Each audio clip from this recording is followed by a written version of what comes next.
All right. Okay, we're going live. What's up, Kemal?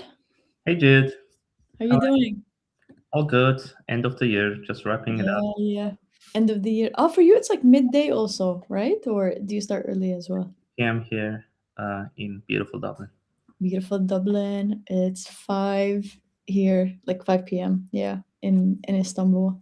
Well, Yeah, good to have you and good to see. We got Tina here. We got Fatima and Levant. All right, this is gonna be a nice wrap up session. yep. So it's gonna be just like our regular webinars. We'll ask you just as an introduction. hmm Hello, everyone. My name is Jude. You're familiar with me.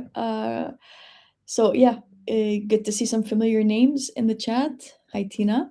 Today we are joined with our customer success manager, Kemal. If you've been with user guiding, especially with the professional plan and above, you're 100% familiar with Kemal. He's our CSM. He's the pro at all value that users can get with user guiding and all questions that would need answered. So this is why we created this session for you guys today. So we've compiled a bunch of questions, the most common questions that Kemal gets, what he's gotten throughout the year, and as a like housewarming, what do they call it? Like yeah, like a warm up. Just to let you guys know that you can always add your questions in the chat as well if you have any questions. So this would be a great opportunity right now to get your answers from Kemal. And we also have Simai, our head of support as well. So if you have any technical questions, she'll be able to answer that during the chat. So yeah, good to see you. Hi, Kemal, again. Hey, thank you for having me. Yeah, thank you. Well, let me introduce myself very briefly. Like you said, if you're a user guiding subscriber and a professional plan and above, chances are we've met before, either via email or a meeting. But just to reiterate, I am the customer success manager at User Guiding. I'm responsible for customer inquiries and account management. And basically, what we're going to do here is that we're going to go over some of the greatest hits coming from your way, most common questions throughout the year, and we're going to go over them with as simple as possible without making it difficult and complicated. And we'll do our best. And at the end of the session, if you have any questions, any troubles, feel free. Perfect. So to kick things off and to get started, can you tell us a little bit about just user guiding in general and what is it used for? Mhm. In essence, user guiding is a no-code platform for product adoption and product onboarding. Right? We People use user guiding, mostly B2B SaaS companies, to make the customer's life easier. When you land on the page on a web application for the first time, it might be a little difficult and you might need some hand holding, and user guiding does that. Onboarding obviously is our bread and butter. The ideal scenario is that we turn the end user who have no idea about your platform turn into a champion in time. And we do that with interactive flows and onboarding flows. But on top of that, for the last 2 years, user guiding is also invested heavily into customer self-service. So in addition to do some hand-holding, in the long run, you can basically improve your customer self-service with some of the features that we offer, like AI agents. Obviously, we are in AI space as well, and knowledge base. Create a whole help library to make the life of the end user easier. You've touched on yeah, you've touched on like a couple of values. So you have like the onboarding Mhm. thing, and then you said like we've added this like self-service or self-serve support with these like the other tools that we've added like knowledge base and the AI assistant as well. Um, just a random question at the top of my head. Ever since you've seen that we've kind of it's not that we've shifted, but we've increased, right, and expanded our value. Do you see a shift in, let's say, the users or the customers that we've been getting? So traditionally, previously, it was just mainly focused on onboarding. Do you get customers now that are just focused on implementing self-service? or would it also be like a mix of both? What's the most common one you've seen? Yeah, absolutely. When you put a new feature in place and do the marketing, of course you attract the right audience. So we now have different type of customers who are looking for basically just build a help center and make it running 24/7 with an AI agent who doesn't get bored with answering the same question 100 times to different users. We do have those users, but as a customer success and support team, the client facing team, we also do our best to become an attachment of their customers operations, marketing operations, and even if the customer has self-service needs, we also make sure that they are aware of the other parts of the tool. We make sure that look, you can actually target a specific user segment who have no idea about what you do, haven't been checked in with your platform for the last 3 months. We do meander the needs based on the customer needs.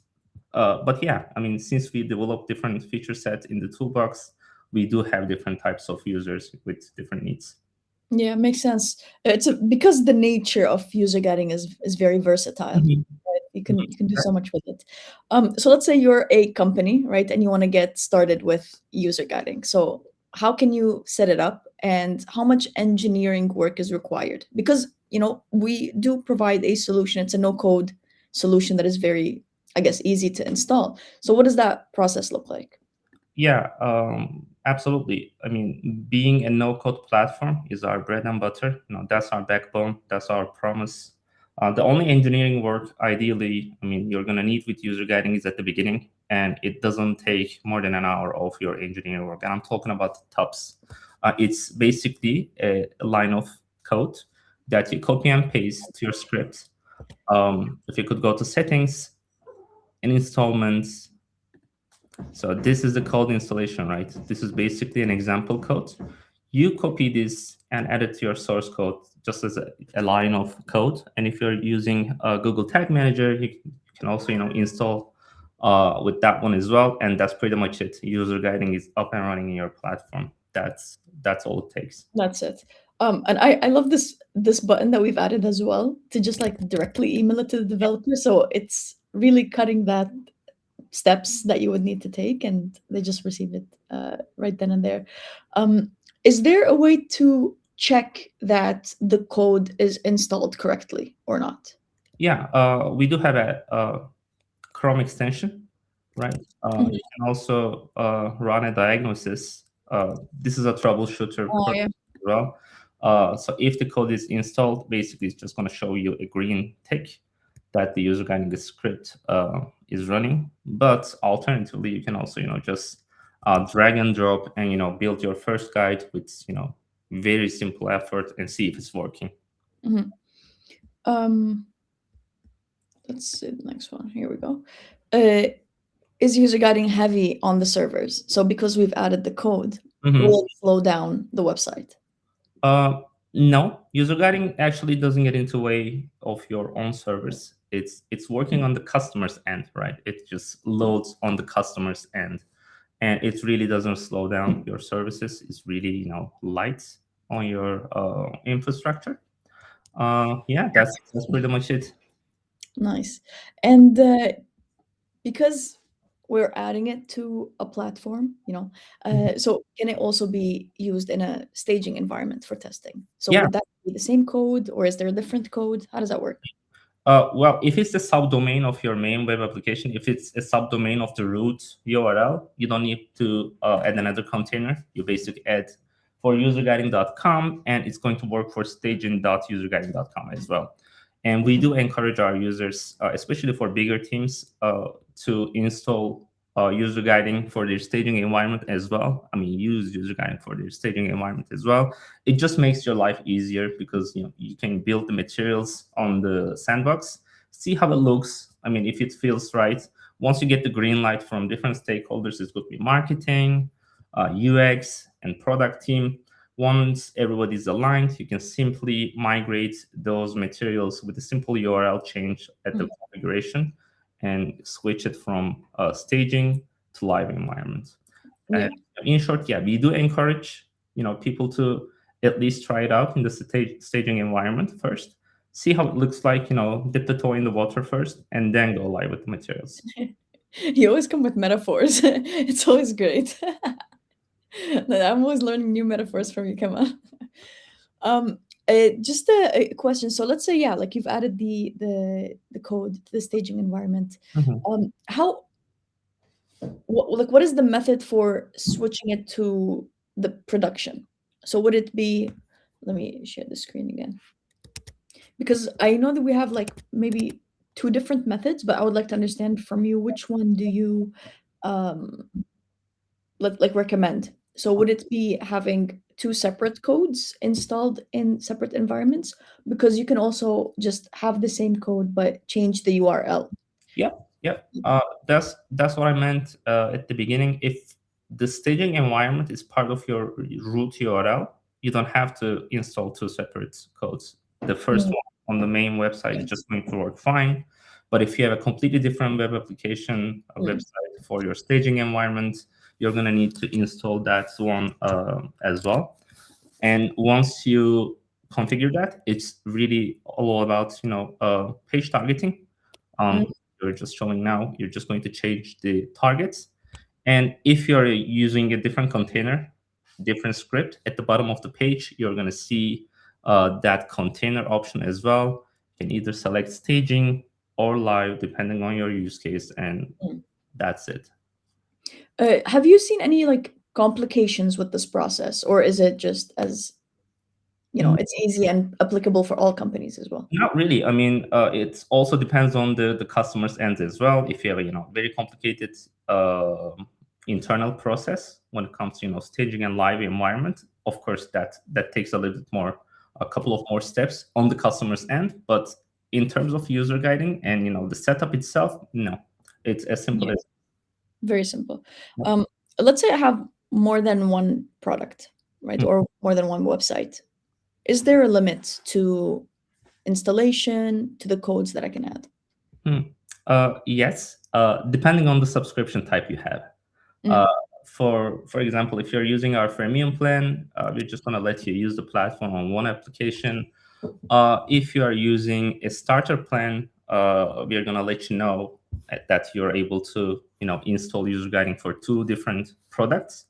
For growth plans, that's 5 different web applications, and that does not include the staging environment and the subdomains. I'm talking about 5 different web application. For growth, I mean for enterprise, it's unlimited. You can add as many websites as you like. mm, So gotcha. offer based on the customer segments and needs. Right, and we have them here. Perfect. Let me just remove this. Can I target specific users with my user guiding content? Yes, that's one of our sharpest tools in the box. We do have a very invested segmentation feature. Uh, Mm, Basically, depending on your use case, you can feed user guiding with customer data. We call them attributes. mm, This could be a simple differentiator. This could be a user ID or a differentiator information on your end. This could be a name, an email, or company name, or a user title. Once you send that information, you can actually segment those users. On top of the user attributes, user data that you send the user guiding, you can also segment the customer segments, customer cohorts based on their behavior with user guiding. mm, Say I am an end user and I have completed a very basic checklist, a very basic guide flow that is essential for onboarding, right? So user guiding keeps that information and tells you, Kemal completed that very first step, and he has an idea about your onboarding. So next time you come up with something new, you can use that information and exclude Kemal and add only new users who haven't seen the very basic stuff. just like this, right? So if Yep, they've like completed the checklist or not, and then hmm once you select, right? exactly. So in this segment we have 4. So this could be Yes, this is behavior tracking part of the things. When you have Other information about users like titles.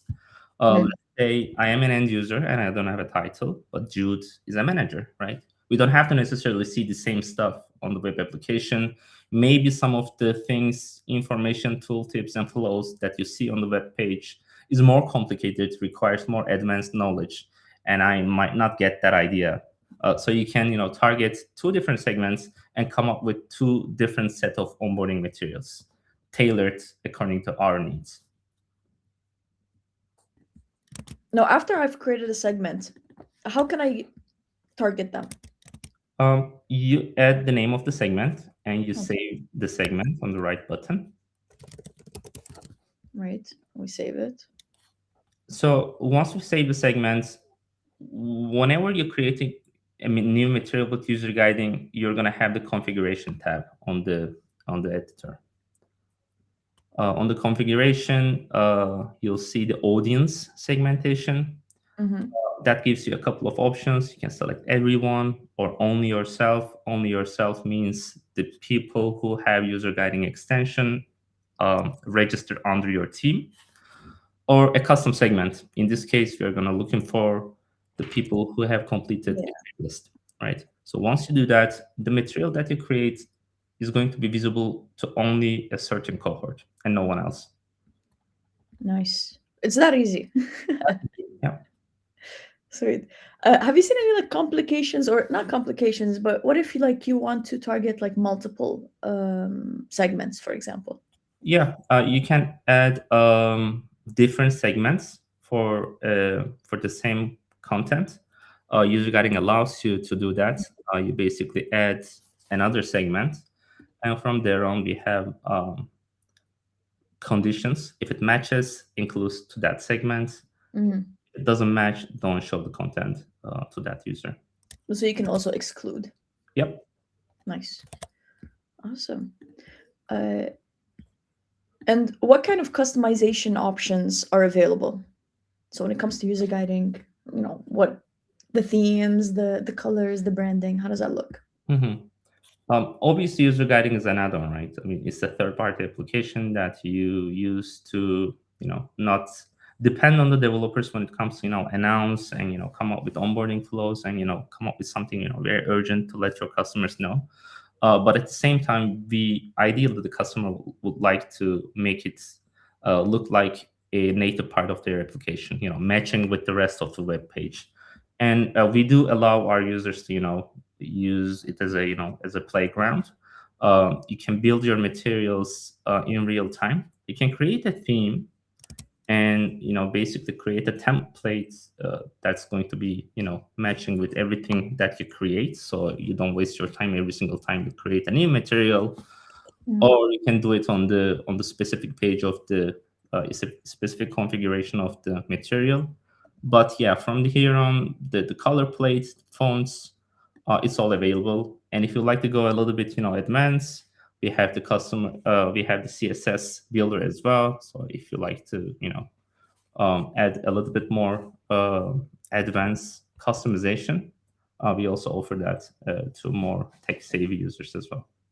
Yeah, it seems much easier to do it this way as well. Like if I had coding knowledge, or than just like plugging in the like the color code Mm-hmm, and have mm-hmm. that to hide. So Yeah, I mean, sometimes we have teams working alongside UX designers and developers at the same time, so they are able to afford that. yeah, For them, we also offer the custom CSS editor. nice. We have like the hotspots here, so you can display that as well, and tooltips. Yep. Sweet. All right, and so let's say I've created my onboarding material, right, and I've gotten some engagement. How do I measure the success of this onboarding material? Well, first of all, of course, that's going to be depending on the the target, the ROI that you're looking for. But it's really visible when you open up the dashboard. Everything that's been going on with your onboarding project is going to be in front of you. You'll see that overall dashboard view, how many guides you have, how many views you're getting, and how many completion, how much completion you're getting based on that material. From there on, it's all your, playground. You can, if you're looking for like more granular data, you can, narrow down the dates between a certain window.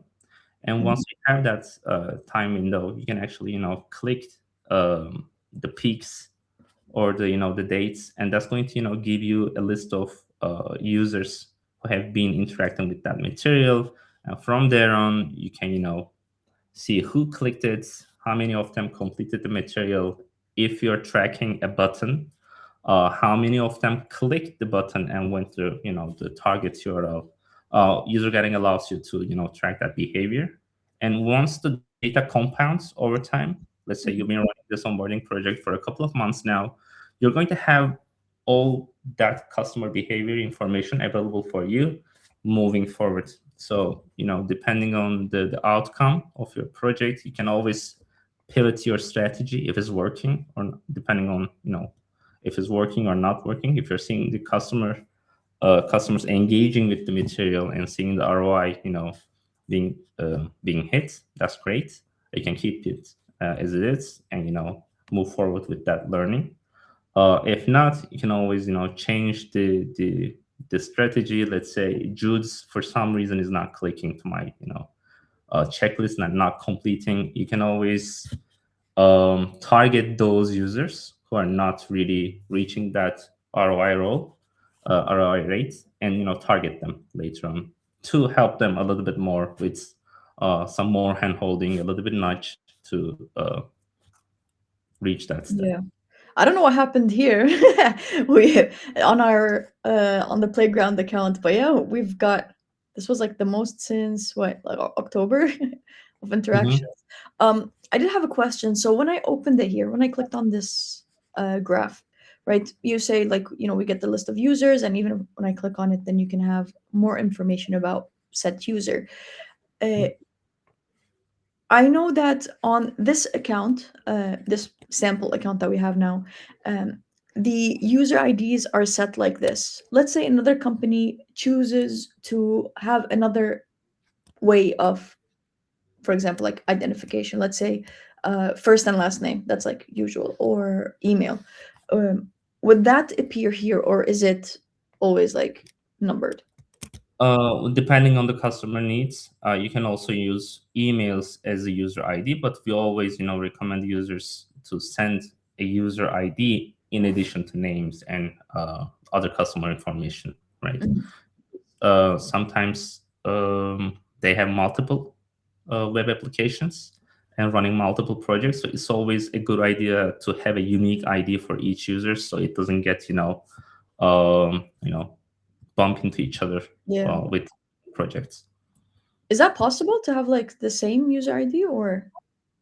Not same user ID, but a matching user ID. Let's say 101 and 102. Like however Yeah. you keep the backend of your website, you can send those IDs to user guiding. Otherwise, we're just assign the random ID to them.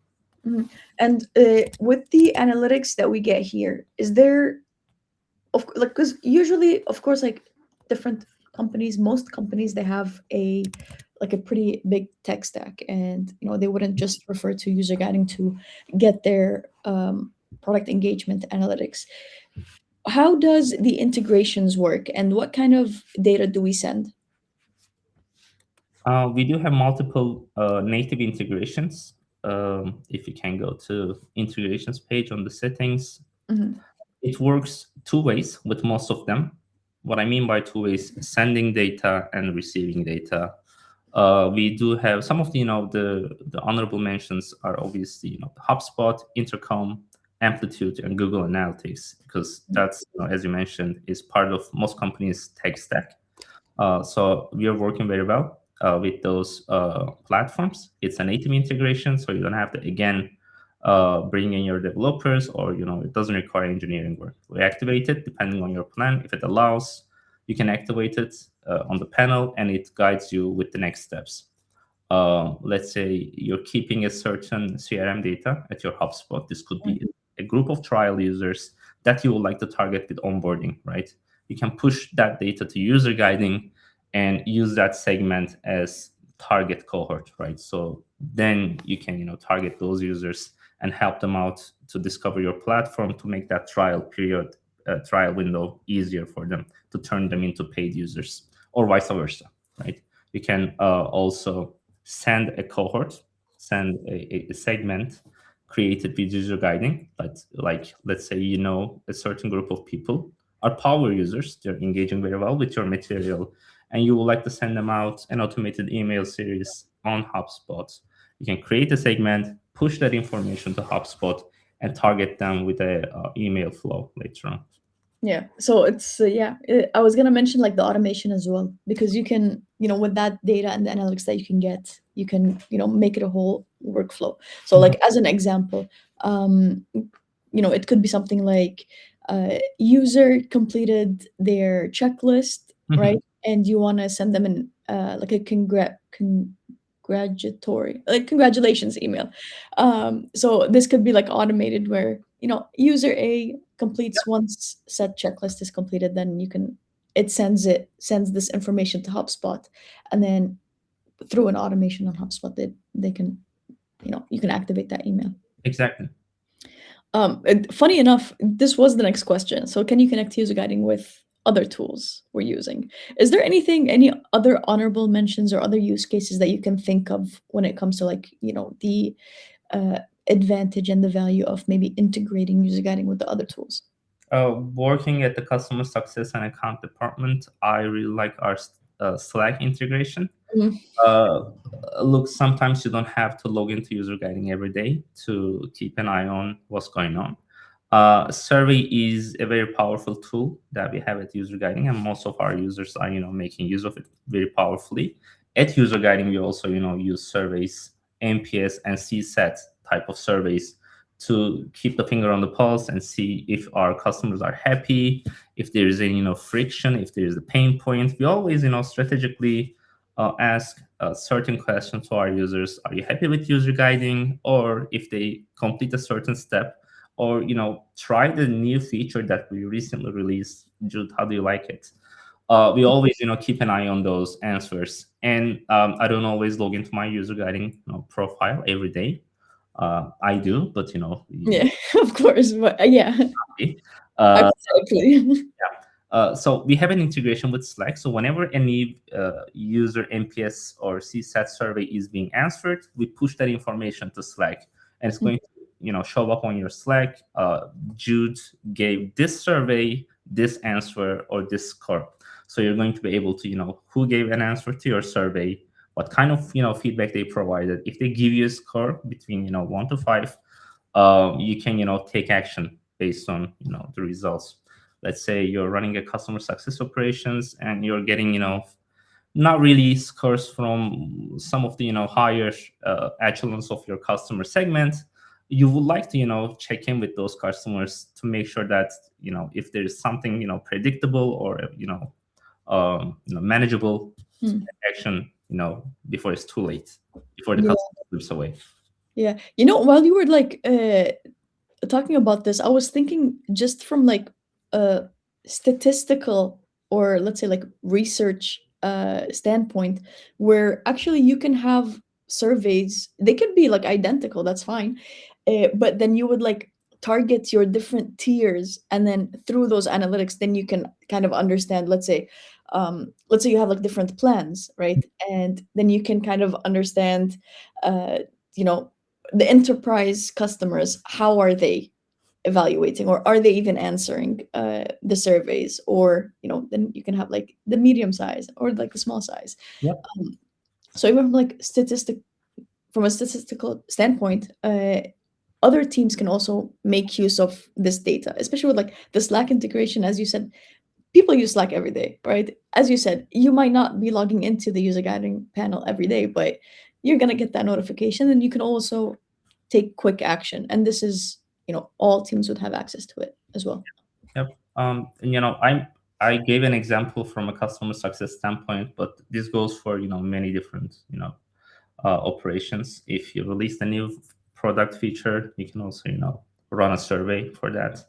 If you're, made a recent, major UX design change, you can also run a survey for that. So user guiding allows you to, run multiple surveys at the same time. So you can have different surveys. This could be, a simple NPS score for, available for everyone. Mm. Just, see how well they're doing. Are they satisfied with the platform or not? Or this could be a, very targeted, granular question. How do you like our new banners? Those kind of questions. Yeah, yeah. I'm as you're talking, as you're speaking, I'm checking out the chat as well. And Baljit and so yeah, hi Bali. Bali was here with us in a previous webinar as well, and we got Tina. So as you mentioned the integration, Tina said that they also include the user identification interaction, and based off of the feedback that they get from the NPS survey, it sends out an email, and then she can reach out to them quickly. Great. Yeah, and yeah, and Bali also she mentioned the banner feature as well. So just to add that, I think the banner feature is really simple and easy to use, huge impact, and it's a little bit different than the previously we were using the guides, Yeah, specific modals the for way that. it was obviously, you were able to create banners with user guiding. You could, add a single model, dropping down from the top. But again, customization is a frequent feature request coming from our customers. Ideally, they would like the banners to be as native and Mm, matching as possible, speaking the same language with the rest of their web page. So we specifically developed the banners for that need to make it look as native as possible, as simple as possible, without making it a little bit more of a workaround. Rather than that, we have a specific tool for banners itself. Yeah, and it's really easy to build. You have different, types. You can push down the elements, or you can mm. appear as it is. It's great to hear back from the users. Yeah, yeah. I think a lot of people are like I've seen the usage of the banner since we released it is it's performing really well. And as you said, I think the two main advantages or differences between it and the guides when we were using it that way is one, yes, it does look native. So it pushes that top part of your web application Mhm. down, so it enables the banner to show and it looks native, so it's not covering any of the parts that you have on the platform. And then the other one is like the ease of creation, because you don't need the Chrome extension for it, you can Yeah, just do it directly you just from. build it in the editor without leaving the page. And again, this is the time, right, to use banners. We're going through Black Yeah, Friday, New Year. I mean, if you're a SaaS, you're gonna see lots of pop-ups coming into your way, like discounts, end of the year offers, those all sort of things, or simply a festive, congratulations message for the new year. Those yeah, yeah, it's very different. From the webinar that we had last week with Stella Source, we showcased they were using the guides as banners, as you said, like that workaround. And they did a good job at the customization part, but it was taking a lot of space, covering a lot of space from their platform. yeah, And then as soon as we released the banners, uh, they just added it, included it to like the web page that they have, and I think it looked really nice. So, and you get lots of like because it grabs attention, and I think the thing that they liked the most about it is that it's not intrusive.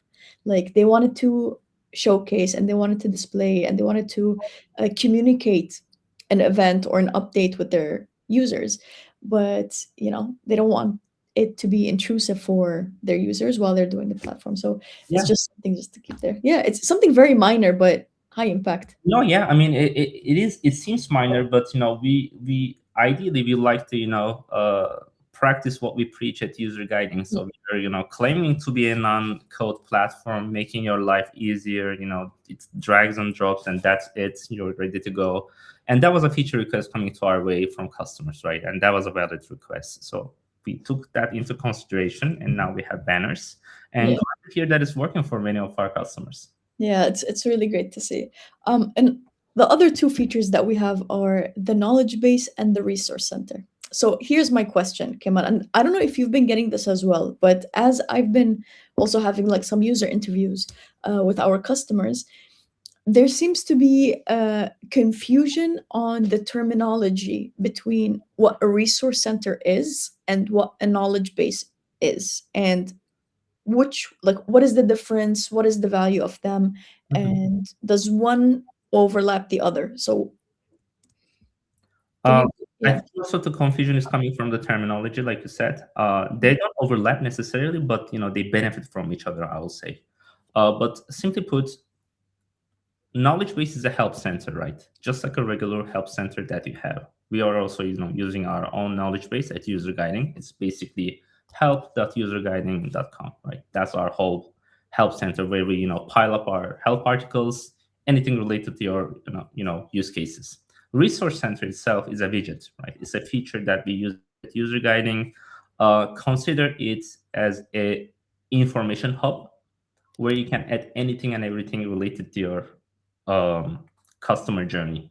This could be an external video. This could be a set of guides or a simple checklist that is essential for your use case. Or you can also add your knowledge base to Resource Center if you like to keep experience as seamless as possible without interrupting and going to another external URL. So knowledge base is an app center. It's an external page. Resource Center is a hub that you can basically connect anything and everything that you create with user guiding in one hub, one platform. This could be your guides, your essential checklists, your product updates, just like flashing news at the top, and your knowledge base. So if I need to find out a knowledge base article, I can do it so in my resource center without leaving the page. So it's one of Yeah. the powerful tools that we have at User Guiding, and it's by far my favorite. Yeah, honestly, it's mine as well. It does a lot for customer help.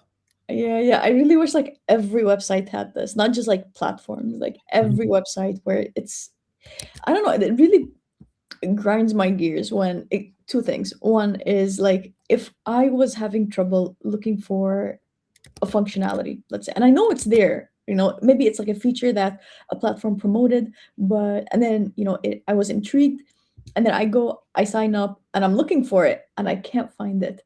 Yeah. I would get so pissed. Like I wasted so much time. You guys had my attention there, but then, you weren't showing me the tool that I was, intrigued by. And then the only way that I can, let's say, get in contact or find it is either, of course, I have to go by myself and see if they have a knowledge base or help article, or even worse, if their support is just like write us an email. That you just lost me there. Look, I think you said it right. It's about also attention. Don't get me wrong. Knowledge base is very valuable. It does a specific thing and it does very well, but it requires more attention, right? I mean, in order for me to go to your knowledge base and look for an article, you already had to have my interest in place. But if I'm a unexperienced user, looking for my way around, the chances are you're gonna lose my attention in a Yeah. very quick way. So it's ideal that you keep me in the page and you allow me to find my way around in a single widget so I can, reach to that information, whatever I'm looking for in a single place without, jumping through pages. Yeah, for sure. Like make it accessible, make it easy for users to find what they're looking for. And I always, this is like marketing 101. You can have the best solution in the world, right? Like it can solve your problems, it can solve all problems. But if you're unable to communicate that and reach your users with this, they're not going to use it. They're not going to be able to use it because they can't find it. Yeah, and this is something that I see a lot with many users. They have a very extensive library, a help center, a Yeah. knowledge base. This could be a third party application other than user guiding, or a knowledge base created with user guiding. I see very good looking articles. Obviously, they spend the time and put the work in, but they're not showing it. It's not available. It just it requires me to find that support link, bury it somewhere Mm. in a backlink or somewhere along the page, and then requires me to go there and find my way around. But if you can make it visible and available for your customers, it's just going to attract more people. Yeah, for sure. And plus, like increase like feature adoption or Yeah. feature activation. You want your users to use this feature. Mhm. Um, there's one thing that we do that I love talking about, and people that aren't aware of this as well, is the resource center itself. You can also segment, right? And the content within the resource center. So just to this is like the best practice, so everyone that's listening, take notes. This is one thing that we do as well, and if you've noticed in the user guiding panel, we do, let's see if we have it here actually. um Maybe it's not available here, but usually we would have a resource center here, right? That is available on all pages, right? And it's a general resource center. You can have this with a lot of the information, the knowledge base, the product updates, the checklists, but of course you can segment them based off of users, depending on who is who and what you want them to do.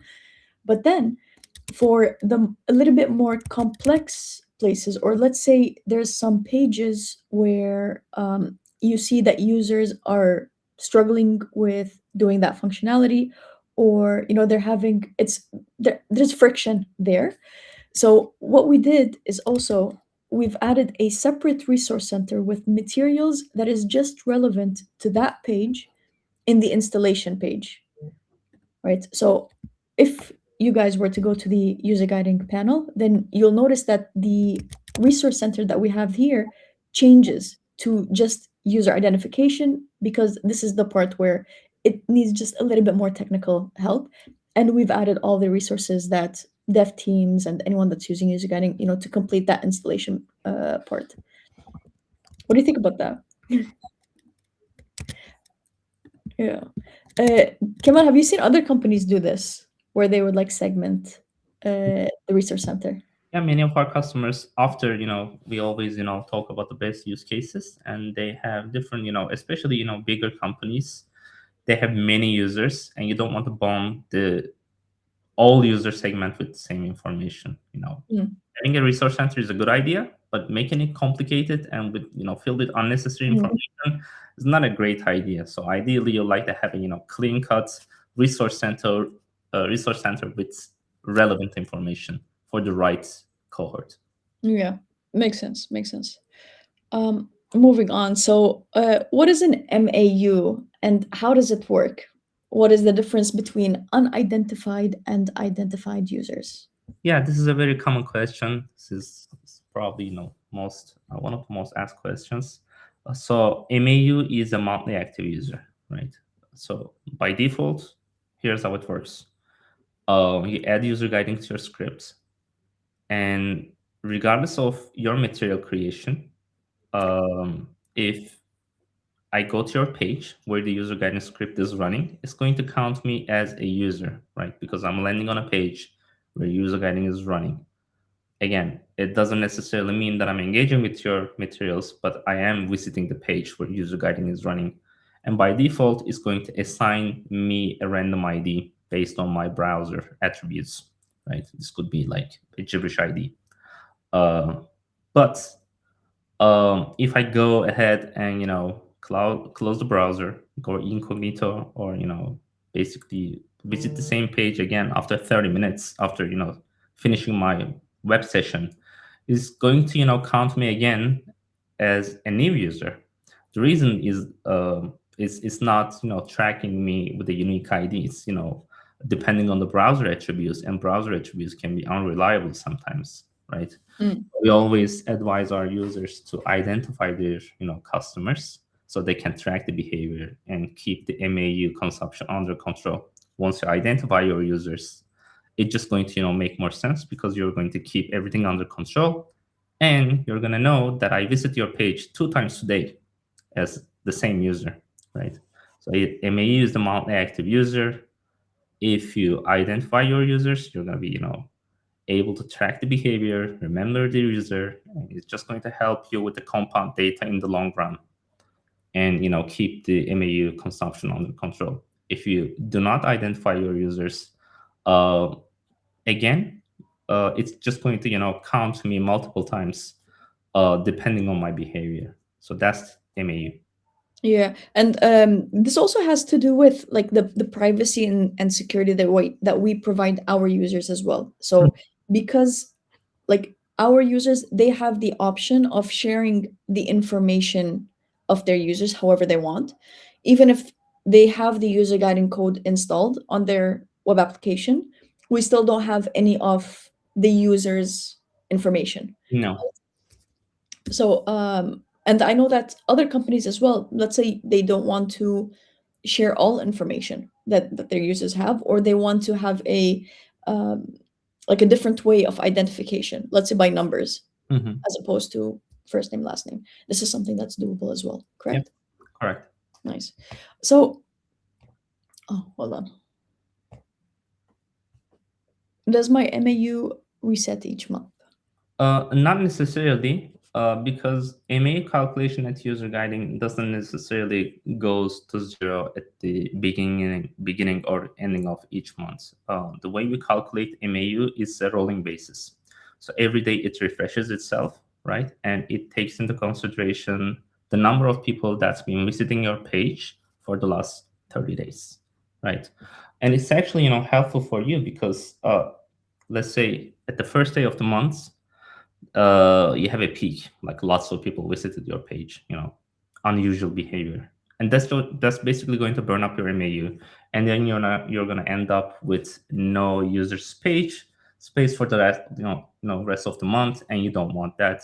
That's why we, constantly calculating the number of users, and based on average, we give you a certain number.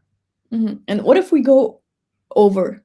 Like, let's say I have a plan with that's up to like 1,000 MAUs, and we know we had that peak, and we've already reached like let's say 950. It's only like day three, Mhm. and yeah, like 100%, we're gonna go overboard, like within the next 28 days. So what happens then? The first 1,000 people will continue to see the materials because they are within the 30-day group, 30-day window, so that they're going to be able to read the material. If it's identified, correct? Yes, Yeah. correct. And as the days goes by, if you have more space allocated, opened up, the new users will start to see the material as well. Nice. Just one thing about the user identification. Bali asked a really great question. So, if the user is using VPN, will UG still know it's the same user?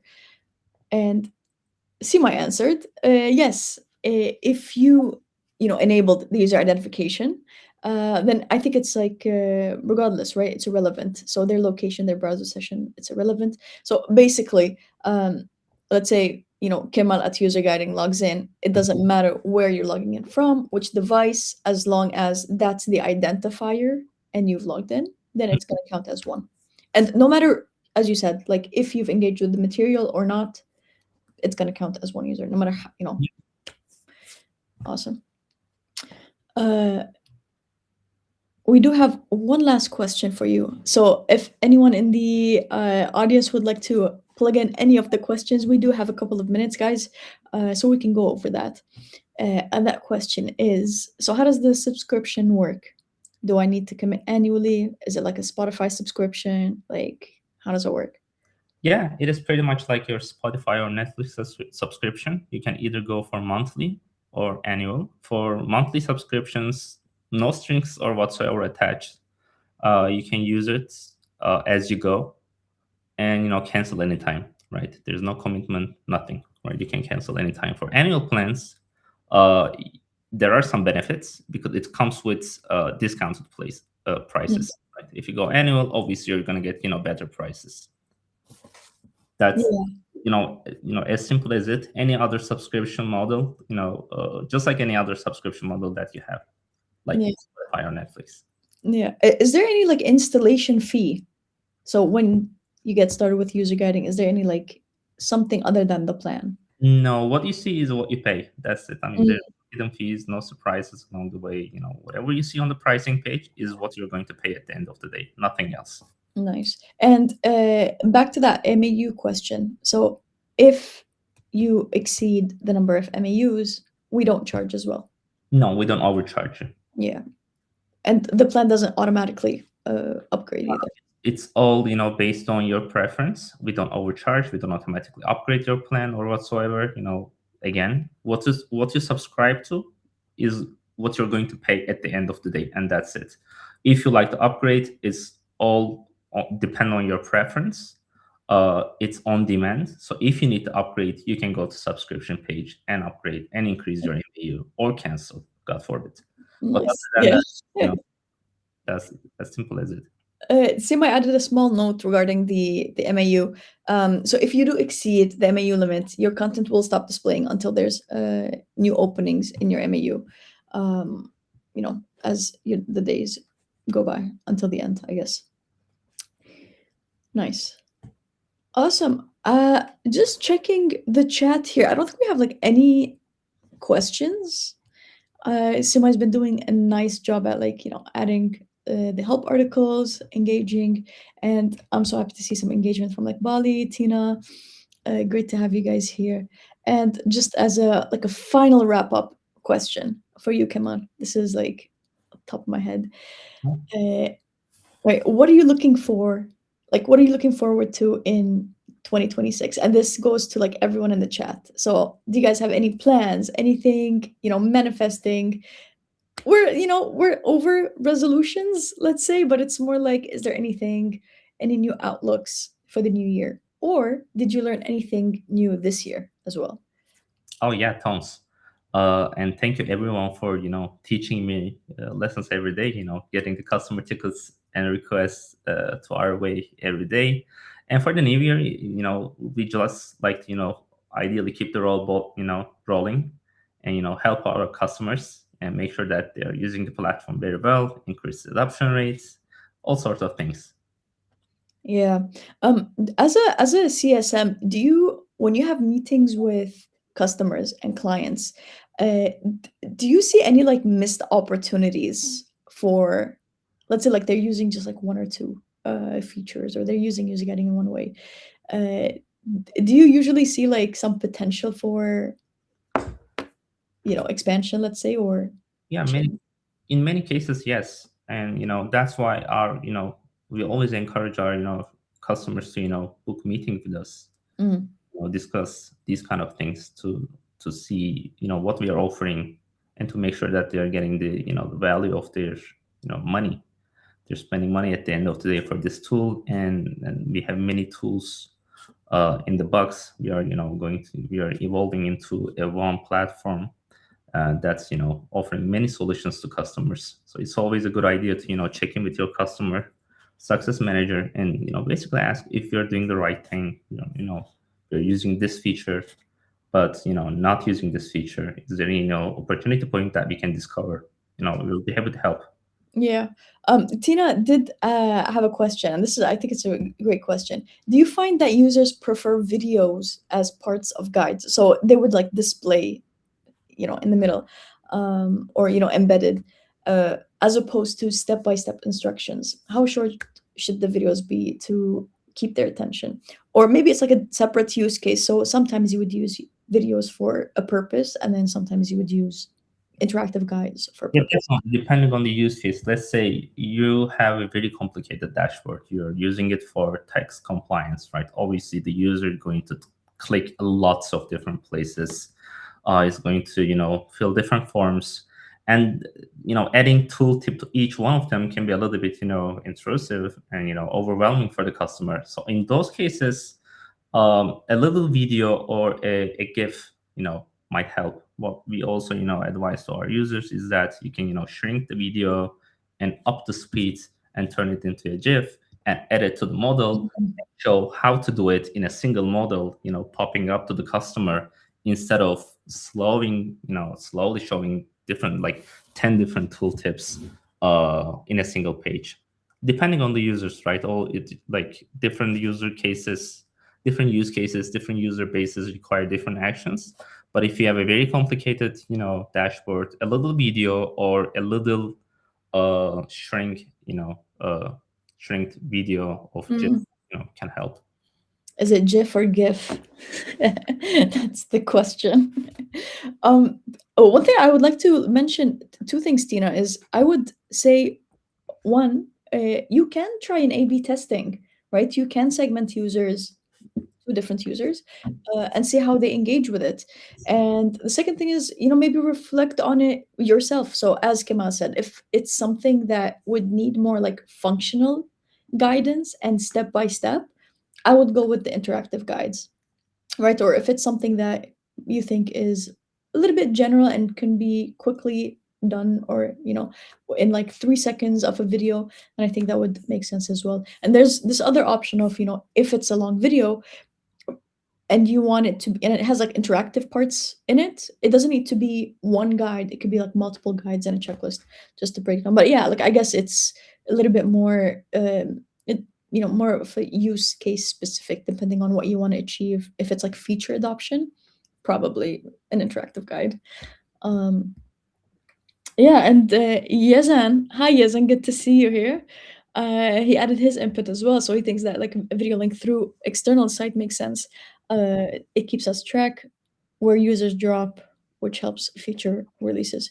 You can also add them as like hyperlinks as well, 2 in 1, or give them the option. That's right. You can have like 2 different buttons. Do you want to watch a video or do you want an interactive guide? You can do both. Very versatile. Yeah. Yeah. So thank you, Kemal, and thank you everyone that's joined us today. I'm so happy to see the engagement that we got in the chat.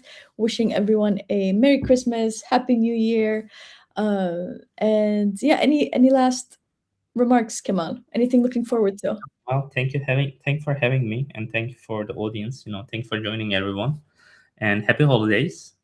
Happy New Year. Awesome. All right. See ya. Take care.